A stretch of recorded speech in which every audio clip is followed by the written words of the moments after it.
नमस्कार मित्रांनो, मी संकेत सिरसागर आजच्या या ब्लॉगमध्ये मनापासून आणि सहर्ष स्वागत करतो.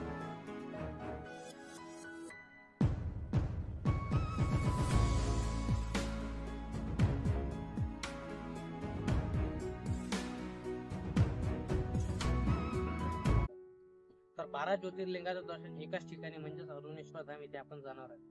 अरुणेश्वर धामचे तुम्ही खूप व्हिडिओ पाहिले, पण तुम्ही आता असा एक व्हिडिओ पाहणार आहे त्याच्यात तुम्हाला सगळी माहिती मिळेल.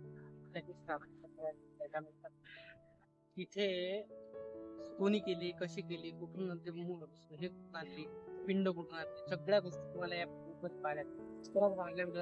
सुरुवात करू. हे आहेत हरिहर महाराज गुरुकुल, ज्यांनी अरुणेश्वर धामची स्थापना केली.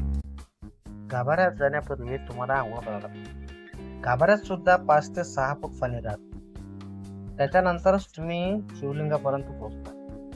शिवलिंगाची स्थापना 1990च्या काळात झाली असे आम्हाला सांगितले. म्हणजे जे गुफा आहे ती सुरुवातीला खादण्याची सुरुवात जे महाराज तुम्हाला सांगितले हरिहर महाराज, त्यांनी ही गुफा स्वतः खोदलेली आहे. त्यांनी 1990 साली ही गुफा खोदायला सुरुवात केली. ही मूर्ती पांडवकालीन असून ही मूर्ती पूर्णा नदीच्या काठावर असलेल्या वाल्मिकी आश्रमातून आणलेली आहे. त्यांनी सांगितले आम्हाला असे की ही मूर्ती त्यांच्या गुरूंनी त्यांना दिली होती आणि त्यांच्या गुरूंनी त्यांना आदेश दिला होता का जा तू स्वतःची विहीर स्वतः खोद आणि स्वतः पाण्याची, जेणेकरून तुझ्यावर कोणी बोट चालणार नाही.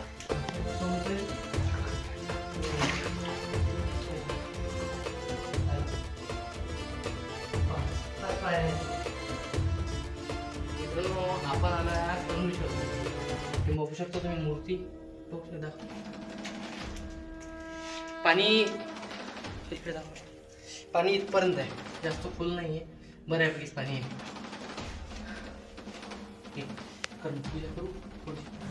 इथे आलेल्या प्रत्येक युट्यूबरने एकच गोष्ट सांगितली तुम्हाला की इथे 12 ज्योतिर्लिंग आहे. तर इथे 12 ज्योतिर्लिंग नसून 12.5 ज्योतिर्लिंग आहे, ज्यांची माहिती आम्हाला स्वतः त्या महाराजांनी दिली.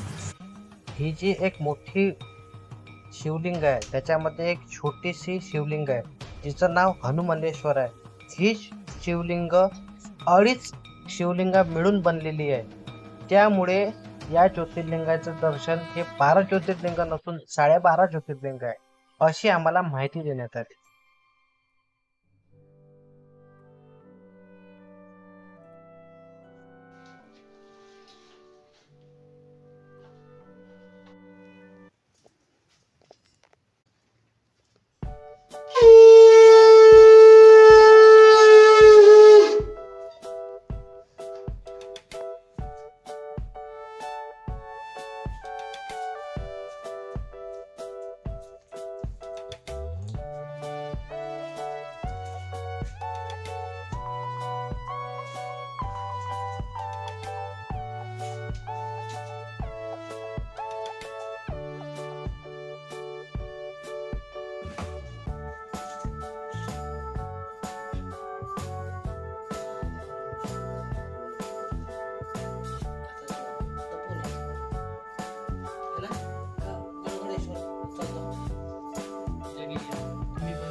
बारा ज्योतिर्लिंग आहे.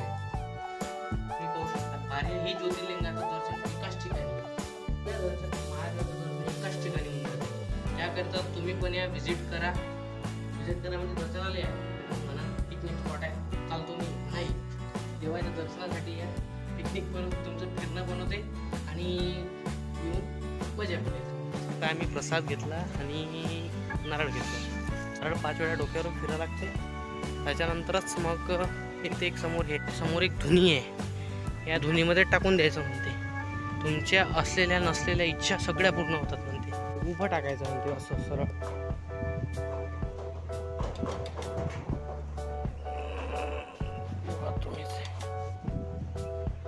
इथे अशी अशा प्रकारे धुनी होऊ शकता तुम्ही.